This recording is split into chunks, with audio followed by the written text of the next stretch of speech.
कभी ऐसा महसूस होता है कि मतलब क्लास में कुछ छात्र ऐसे होते हैं जो सबसे कम स्ट्रेस लेते हैं। हाँ बिल्कुल, वो हमेशा शांति दिखते हैं। एग्जैक्टली मतलब वो शायद सबसे कम किताबें खंगालते हुए नजर आते हैं, उनकी सोशल लाइफ भी बढ़िया चल रही होती है, लेकिन फिर भी जब रिजल्ट आता है तो उनके ग्रेड्स बेहतरीन होते हैं। ऐसा लगता है जैसे उनके पास इस पूरे एकेडमिक सिस्टम को हैक करने का कोई चीट कोड है ना? एग्जैक्टली बिल्कुल सही कहा। तो आज की इस गहन चर्चा में हम उसी तथाकथित चीट कोड की गहराई में उतरने वाले हैं।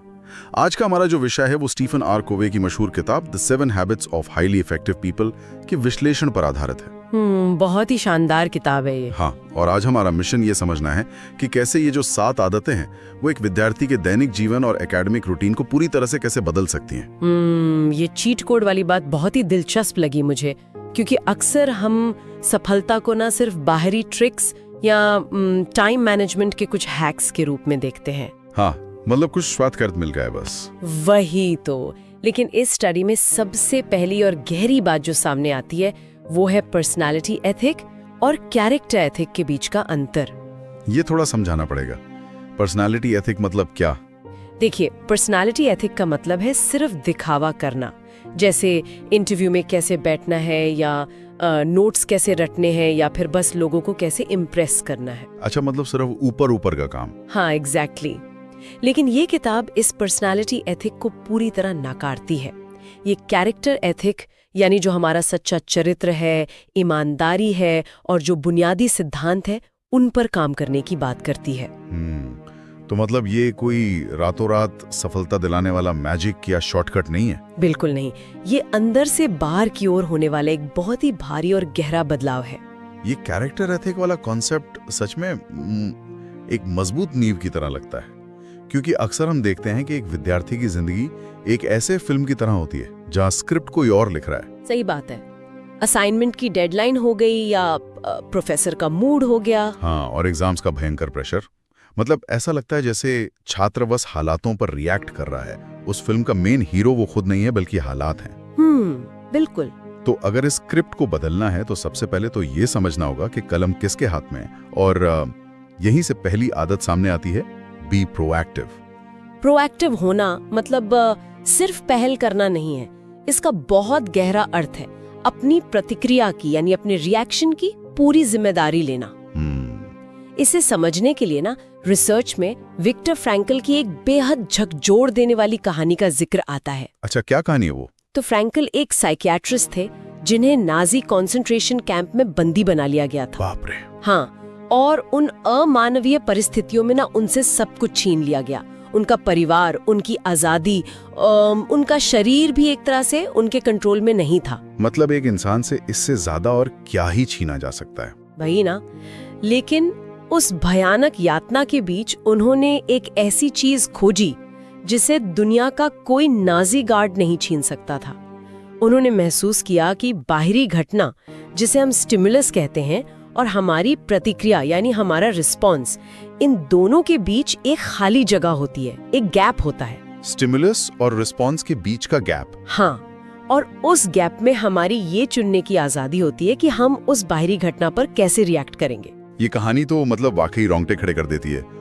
लेकिन अगर हम इसे आज के एक सामान्य विद्यार्थी के जीवन के चश्मे से देखें तो ये कैसे लागू होता है? बहुत अच्छा सवाल है। क्योंकि कई बार चीजें सच में छात्र के कंट्रोल में नहीं होती।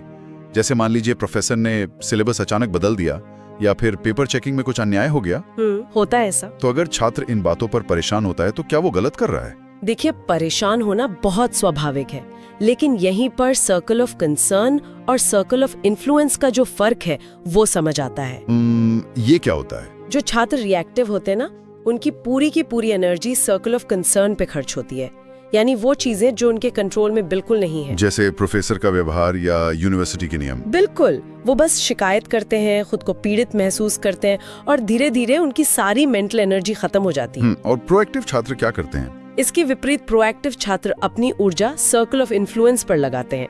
वे सोचते हैं कि प्रोफेसर चाहे जितने सख्त हों, मेरी अपनी तैयारी कैसी है, मैं अपने नोट्स को कैसे बेहतर बना सकती हूँ। मतलब वे हालात नहीं बदल सकते, लेकिन वे अपना रिस्पॉन्स बदल सकते हैं। एग्जैक्टली। मुझे यहाँ थोड़ी उलझन है। मतलब थ्योरी के स्तर पर ये बहुत अच्छा लगता है सुनने में, लेकिन सोचिए कड़कड़ाती ठंड में सुबह 5 बजे अलार्म बजता है। वो तो सबसे मुश्किल काम है ना? उस वक्त बिस्तर से बाहर निकलना एक असली संघर्ष है, या फिर पढ़ते वक्त फोन पर लगातार नोटिफिकेशंस आ रहे हैं। तो क्या उस वक्त सिर्फ अपनी भाषा बदल लेने से या ये सोचने से कि मैं प्रोएक्टिव हूँ, सच में कुछ बदलता है? क्या ये सिर्फ शब्दों का खेल नहीं है? ये बहुत ही प्रैक्टिकल सवाल है और मैं कहूंगी कि ये सिर्फ शब्दों का खेल बिल्कुल भी नहीं है। असल में भाषा हमारे अवचेतन मन यानी सबकॉन्शियस माइंड को प्रोग्राम करती है। वो कैसे? जब एक छात्र कहता है कि मुझे ये असाइनमेंट करना पड़ेगा, तो वो खुद को एक विक्टिम के रूप में पेश कर रहा है। हाँ, मतलब कोई बाहरी दबाव उसे मजबूर कर रहा है। सही कहा। लेकिन जब वही छात्र कहता है कि मैं इस असाइनमेंट को करना चुनता हूँ, तो साइकोलॉजिकल लेवल पे बहुत बड़ा बदलाव आता है।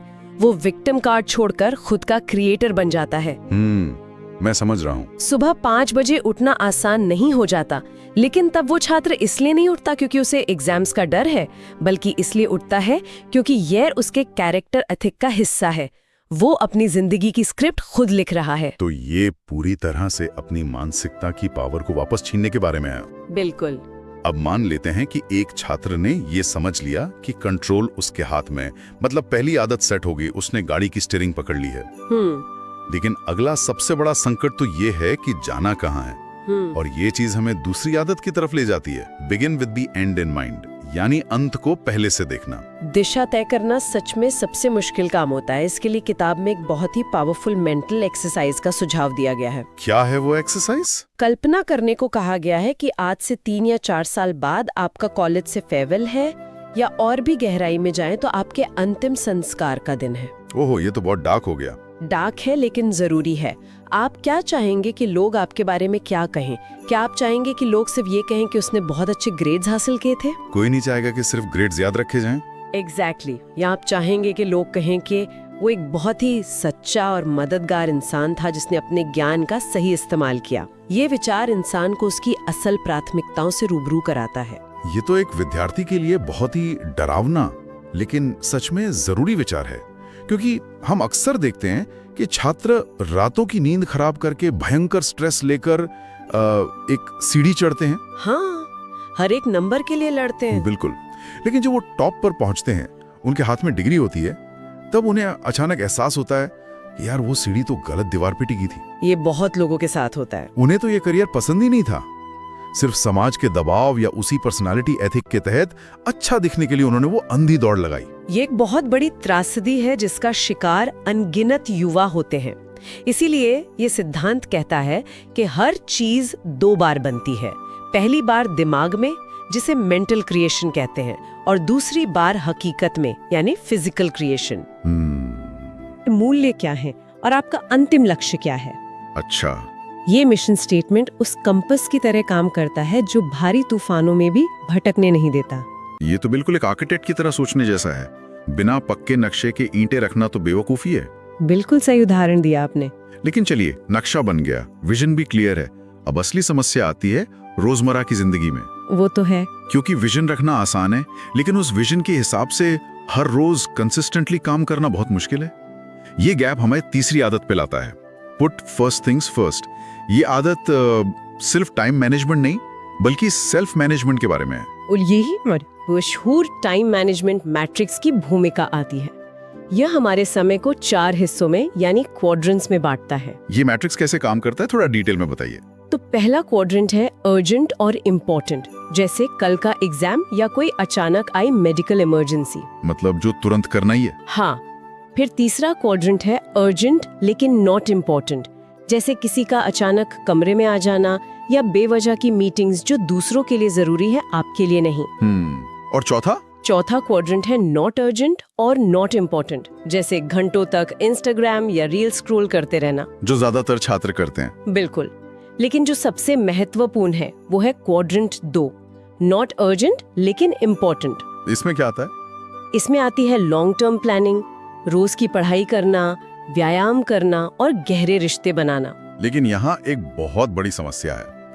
थियरी में ये क्वाड्रेंट 2 बहुत बढ़िया लगता है, लेकिन एक 19 साल के युवा के लिए जिसे फियर ऑफ मिसिंग आउट यानी फोमो सता रहा हो। हाँ, फोमो तो आजकल बहुत हावी है। तो उसके लिए दोस्तों के साथ बाहर जाना या सोशल मीडिया के ट्रेंड्स को फॉलो करना क्वाड्रेंट 1 यानी क्राइसिस जैसा महसूस होता है। सही कहा। जब सारे दोस्त फिल्म देखने जा रहे हों तो उस अर्जेंट प्रेशर को नजरअंदाज करके अपने असाइनमेंट पर फोकस करना व्यावहारिक रूप से कैसे संभव है? ये बहुत ही सटीक चुनौती है और इसका जवाब सिर्फ इच्छा शक्ति या विल पावर में नहीं है, क्योंकि इच्छा शक्ति ना एक सीमित बैटरी की तरह है जो दिन खत्म होते होते खत्म हो जाती है।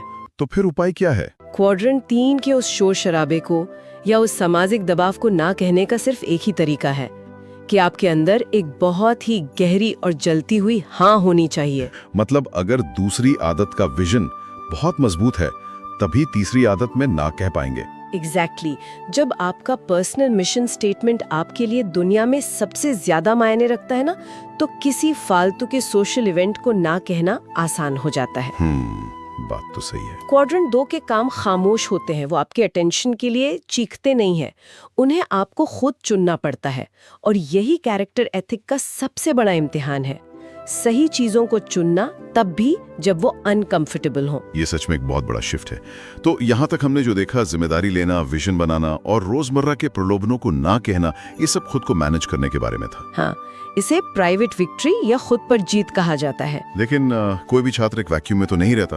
बिल्कुल नहीं। उसे ग्रुप प्रोजेक्ट्स करने होते हैं, क्लासरूम में डिबेट्स होती हैं और प्लेसमेंट के दौरान भयंकर कंपटीशन का सामना भी करना पड़ता है। यहीं से पब्लिक विक्ट्री का चरण शुरू होता है और चौथी आदत सामने आती है, सिंक विन विन। ये आदत स्केर्सिटी माइंडसेट यानी कमी की मानसिकता से निकलकर अबंडेंस माइंडसेट यानी प्रचुरता की मानसिकता में जाने की बात करती है। ये कमी की मानसिकता क्या है? बचपन से हमें सिखाया जाता है कि सफलता एक पिज्जा की तरह है, अगर किसी और ने बड़ा स्लाइस ले लिया तो मेरे लिए कम बचेगा। हाँ, हमेशा यही लगता है। लेकिन विन विन की सोच ये मानती है कि दुनिया में सबके लिए पर्याप्त मौके हैं, हमें सिर्फ अपनी जीत के बारे में नहीं सोचना है, बल्कि ऐसी स्थिति बनानी है जहां दोनों पक्ष जीतें। रुकिए, मुझे यहाँ थोड़ा पुशबैक देना होगा। हाँ, बताइए। ये एक बहुत ही आदर्शवादी विचार लगता है। असल दुनिया में, खासकर हमारी भारतीय शिक्षा प्रणाली में कई बार रिलेटिव ग्रेडिंग होती है। हाँ, होती है। इसका सीधा सा मतलब है कि अगर मेरे दोस्त के मार्क्स मुझसे ज्यादा आए तो मेरी रैंक अपने आप गिर जाएगी।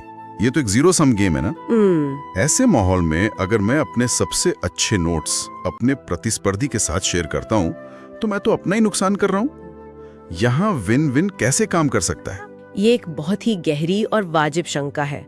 शॉर्ट टर्म में देखने पर ये सच में एक नुकसान लग सकता है, लेकिन विन विन कोई शॉर्ट टर्म टेक्निक नहीं है, ये एक लॉन्ग टर्म कैरेक्टर ट्रेट है। वो कैसे? जब आप अपने नोट्स किसी के साथ शेयर करते हैं या किसी कॉन्सेप्ट को अपने दोस्त को समझाते हैं, तो असल में आप उस कॉन्सेप्ट को अपने दिमाग में सबसे ज्यादा पक्का कर रहे होते हैं। सिखाना ना सीखने का सबसे बेहतरीन तरीका है। ये पॉइंट तो है। दूसरी बात, जब आप कॉलेज से बाहर निकलते हैं तो आपकी सफलता आपकी रैंक से ज्यादा इस बात पर निर्भर करती है कि आपका नेटवर्क कैसा है। अरे वाह, ये तो बहुत बड़ी बात है। वो दोस्त जिसके साथ आपने नोट्स शेयर किए थे ना, भविष्य में वो आपका सबसे बड़ा बिजनेस पार्टनर या मेंटोर भी बन सकता है। जो छात्र सिर्फ अपनी सफलता के लिए दूसरों को नीचे खींचते हैं, वे कभी एक मजबूत और भरोसेमंद नेटवर्क नहीं बना पाते। यार, ये नजरिया सच में खेल बदल देता है।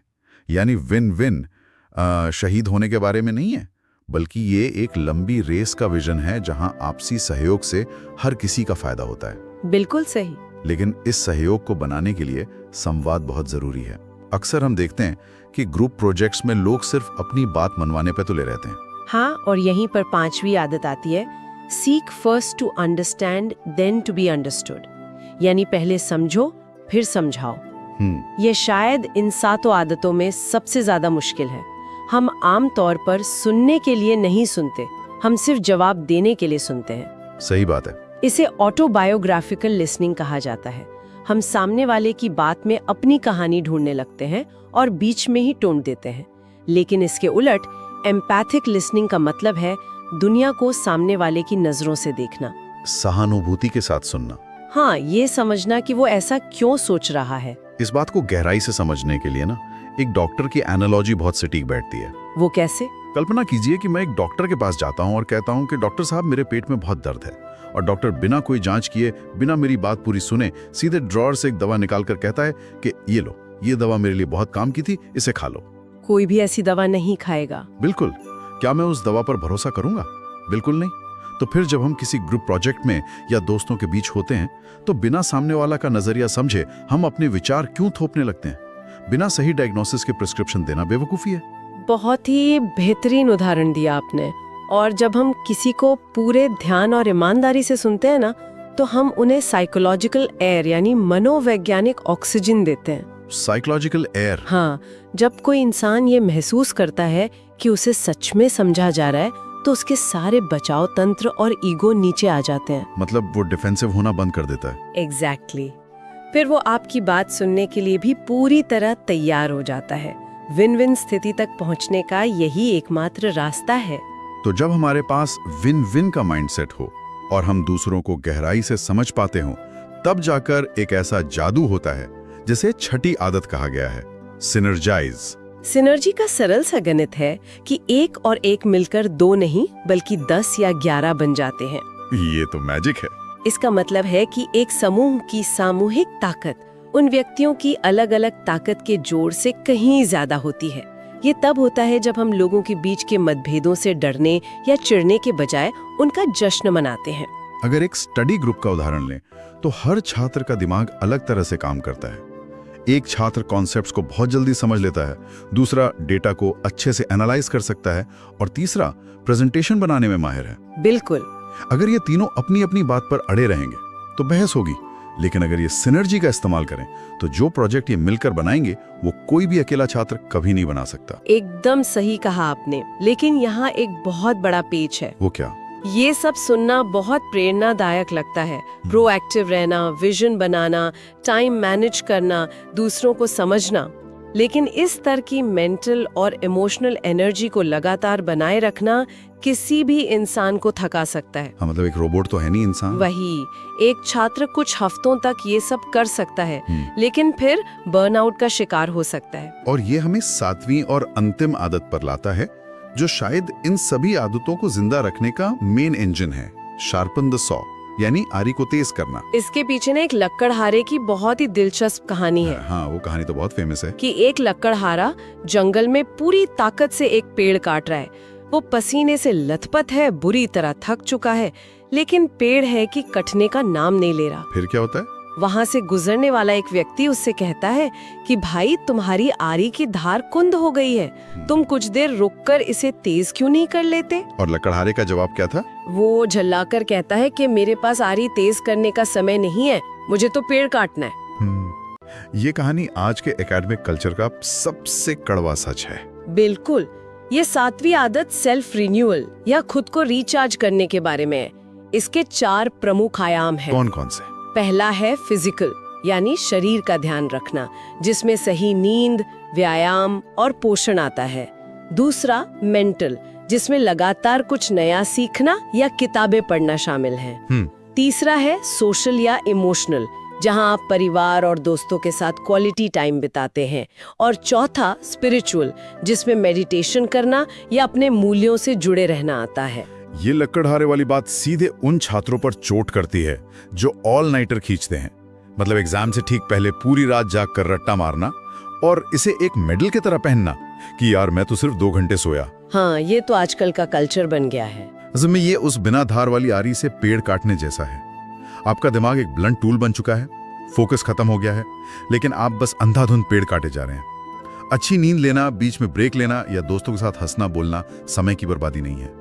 ये तो सबसे बड़ा इन्वेस्टमेंट है, क्योंकि यही आपकी आरी को तेज करता है। बिल्कुल। अगर गहराई से देखा जाए तो शार्पन द सॉ कोई अलग आदत नहीं है। ये वो सुरक्षा घेरा है जो बाकी 6 आदतों को संभव बनाता है। सही बात है। अगर आप शारीरिक और मानसिक रूप से थके हुए हैं तो आप कभी प्रोएक्टिव नहीं हो सकते। आपका रिएक्शन हमेशा चिड़चिड़ा होगा। सेल्फ केयर कभी स्वार्थी कदम नहीं होता। ये कैरेक्टर एथिक को बनाए रखने के लिए बुनियादी जरूरत है। तो अगर हम इस पूरी चर्चा को एक फ्रेम में रखें तो ये साफ है कि ये सिर्फ आदतों की कोई चेकलिस्ट नहीं है। ये एक इंसान के भीतर होने वाले इवोल्यूशन का ब्लूप्रिंट है। विचारों से कर्म, कर्म से आदतें, आदतों से चरित्र और चरित्र से किस्मत तय होती है। और सबसे मजेदार बात तो ये है कि ये इतनी गहरी बातें Amazon पर सिर्फ कोई 219 रुपए में मिल रही हैं। बिल्कुल, वो एक लाइफ लॉन्ग इन्वेस्टमेंट है। और इस चर्चा को समेटते हुए मैं एक बहुत ही महत्वपूर्ण विचार श्रोताओं के सामने रखना चाहती हूँ। बताइए। एक विद्यार्थी का जीवन आमतौर पर एक बहुत ही सख्त बाहरी ढांचे के इर्द गिर्द घूमता है। Time table, syllabus, classes, assignments की डेडलाइंस, एग्जाम्स, ये सब कुछ बाहर से थोपा गया होता है जो छात्र को दिशा देता रहता है। हाँ, उसे पता होता है कि कब क्या करना है, एक ऐसा सिस्टम जो उसे धकेल कर आगे ले जाता है। लेकिन सोचिए, जब कॉलेज के वो 3 या 4 साल खत्म हो जाएंगे, जब वो आखिरी एग्जाम भी दे दिया जाएगा, तब अचानक ये पूरा बाहरी ढांचा ढह जाएगा। बाहर से दिशा देने वाला कोई प्रोफेसर, कोई टाइम टेबल या कोई असाइनमेंट नहीं बचेगा। ये तो एक डरावना खालीपन है। तब क्या होगा? क्या तब ये अंदरूनी आदतें, ये कैरेक्टर एथिक ही एकमात्र वो कंपास नहीं होंगी जो उस युवा को दुनिया की उस अंधी भीड़ और भटकाव में खोने से बचाएंगी? ये एक बहुत ही गहरा और बेचैन कर देने वाला सवाल है। बिना किसी बाहरी सिस्टम के इंसान वही बन जाता है जो उसकी अंदरूनी आदतें उसे बनाती हैं। अगर वो आदतें मजबूत नहीं है तो वो फिर से हालात का शिकार हो जाएगा। बिल्कुल। शायद असली सफलता इसी बात में है कि इंसान अपनी उस अंदरूनी कंपस को इतनी मजबूती से तैयार करे कि बाहरी दुनिया का कोई भी तूफान उसकी दिशा न बदल सके। अपनी स्क्रिप्ट खुद लिखना ही सबसे बड़ी जीत है। आज की इस गहरी चर्चा में बस इतना ही। फिर मिलेंगे एक नए विचार के साथ।